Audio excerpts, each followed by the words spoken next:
বিদেশিদের তৎপরতা নিয়ে আওয়ামী লীগ এবার যাই করুক, বিএনপির চমৎকার ভারসাম্যপূর্ণ অবস্থান।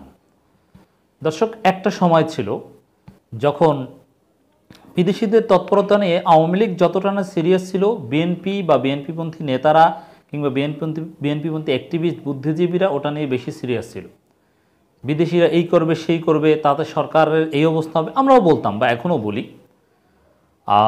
কিন্তু আওয়ামী লীগ সেটা নিয়ে অতটা সিরিয়াস ছিল না, বা আওয়ামী লীগ কম কথা বলতো। আর বিদেশিরা কোথায় কি করলো এগুলো নিয়ে বিএনপি বেশি কথা বলতো, বা বিএনপিপন্থী লোকজন। এক সময়ের কিংবা ৭ জানুয়ারির আগের চিত্র এরকমই ছিল, কিন্তু এখন পরিস্থিতি পরিবর্তন হয়েছে। এখন আমরা দেখতে পাচ্ছি বিদেশিরা কোথায় কি করছে এটা নিয়ে বিএনপি অনেকটা ইনডিফারেন্ট। বিএনপি তেমন কথাবার্তা বলছে না।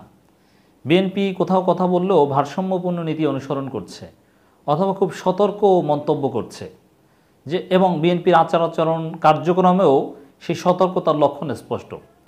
কিন্তু আওয়ামী লীগ এবার বেশি কথা বলছে। এটার তাৎপর্য কি, বা এটার ফলাফল কোন দিকে যেতে পারে?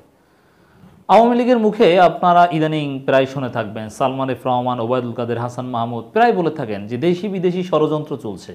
বিদেশি ষড়যন্ত্র, শেখ হাসিনাকে সরানোর চেষ্টা। সালমান এফ রহমান বলছেন, হাসান মাহমুদ বলছেন, ওবায়দুল কাদের বলছেন ডোনাল্ডুর সফর এই হবে সেই হবে। ডোনাল্ডুর সফর নিয়ে বিএনপিপন্থী লোকজন খুব কম কথা বলেছে, কিন্তু আওয়ামী লীগপন্থী লোকজন বারবার বাজারে এটা সেল করার চেষ্টা করেছে, এটা নিয়ে একটা হাইপ তৈরি করার চেষ্টা করেছিল। এখনও বিদেশিরা পূর্ব তিমুরের মতো আলাদা একটা খ্রিস্টান রাষ্ট্র প্রতিষ্ঠা করতে চায়, মিলিটারি বেস চায়, বঙ্গোপসাগরে বেস করতে চায়, এয়ার বেস করতে চায়, অমুক তমুক নানান কথাবার্তা প্রতিনিয়ত বলে যাচ্ছে, কিন্তু বিএনপি কিন্তু এগুলো গায়ে মাখাচ্ছে না এবার। এবং বিএনপির কিছু কিছু নেতা, মির্জা ফখরুল, রিজভী, এরা যদি বিদেশিদের কোনো পদক্ষেপ, যেমন জাতিসংঘের যে ইঙ্গিত কিংবা যুক্তরাষ্ট্রের যে স্যাংশন, এগুলো নিয়ে মন্তব্য করে কিংবা প্রতিক্রিয়া জানায়, তাহলে কিন্তু সাথে একটা বাক্য সবসময় বিএনপিপন্থী যে কোনো লোকজন সবসময় অ্যাড করে দেয় যে বিদেশিরা কেউ জনগণের অধিকার আদায় করে দিবে না, বিএনপিকে ক্ষমতায় এনে দিবে না, জনগণ কি আন্দোলন করতে হবে, বিদেশিদের উপর নির্ভর করা যাবে না। এইটা বিএনপির একটা উন্নতি। এক সময়ে এরকম কথাও বিএনপির অনেক নেতা আমাদেরকেও বলেছেন যে যুক্তরাষ্ট্র যে পদক্ষেপ নিবে তাতে আওয়ামী লীগের 12টা বাজবে, অতএব জামাতকে তো দরকার নাই বিএনপির। বিএনপি একাই এখন 100, জামাত দিয়ে কি করবে? জামাতকে ওভারলুক করার অনেকগুলো কারণের মধ্যে ছিল এটা একটা, যে বিদেশিরাই বিএনপিকে পার করে দেবে। কিন্তু না, বিএনপি এবার কিন্তু বিদেশিদের স্যাংশন অথবা কোনো ইঙ্গিত বা কোনো পদক্ষেপ এগুলো নিয়ে তেমন গায়ে মাখাচ্ছে না। এখন আওয়ামী লীগ গায়ে মাখাচ্ছে, আওয়ামী লীগ এগুলো নিয়ে বারবার অ্যাড্রেস করার চেষ্টা করছে। এটা বিএনপির ম্যাচিউরিটির প্রমাণ, এবং আওয়ামী লীগের অবস্থা যে খারাপ হয়ে যাচ্ছে তার প্রমাণ, তাৎপর্য এটাই। ওবায়দুল কাদের আরেকটা বক্তব্যের উপর ভিত্তি করে মূলত আমরা আজকেরই আলোচনা করছি। দর্শক, বিদেশিরা ক্ষমতায় বসাবে, বিএনপি সেই স্বপ্ন কর্পূরের মতো উবে গেছে। না, বিএনপি তো সেই স্বপ্নর কথা এখন আর বলছে না।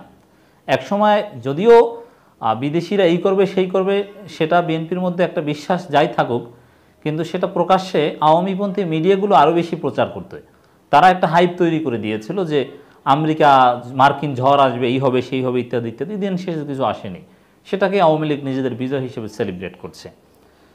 তবে বিদেশিরা ক্ষমতায় বসাবে এখন এই 2024 সালের 7 জানুয়ারির পরবর্তী আজকের এই মে মাসের দিকে এসে, মে মাসের শেষের দিকে যে কথাবার্তাগুলো আওয়ামী লীগ বলছে বারবার, এর মানে স্পষ্ট যে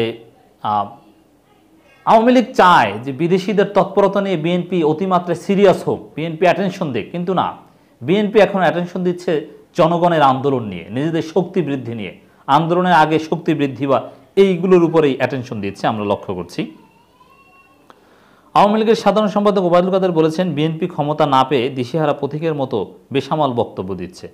মির্জা ফখরুলের মানসিক ট্রমা ভয়ঙ্কর অবস্থায় পৌঁছেছে, বিদেশি বন্ধুরা ক্ষমতায় বসিয়ে দেবে, বিএনপি স্বপ্ন কর্পূরের মতো উবে গেছে। এখন এই ধরনের ভারসাম্যহীন কথাবার্তা ওবায়দুল কাদের কেন বলছেন? আর একটা কারণ আছে। কারণ ওবায়দুল কাদের দেখছেন যে আওয়ামী লীগের পৃথিবী সংকুচিত হয়ে যাচ্ছে, একমাত্র ভারতেই তাদের রক্ষাকর্তা। এজন্য বিএনপি নিয়ে ট্রমা অমুক তমুক এইসব কথাবার্তা বলতে হচ্ছে। আসলে ওই ট্রমায় তারা পড়েছেন, এ কারণে বিএনপির নাম এটা চালিয়ে দিচ্ছে। আশা করি দর্শক বুঝতে পারছেন যে বিএনপির যে ভারসাম্যপূর্ণ অবস্থান বিদেশিদের তৎপরতা নিয়ে, এটা আওয়ামী লীগ পছন্দ করছে না, বরং আওয়ামী লীগ চায় যে বিএনপি অতি উৎসাহী হোক 7 জনের আগের মতো।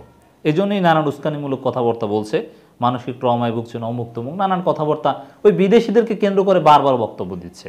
দর্শক, আমরা এই বিশ্লেষণটা করলাম 25 মে 24।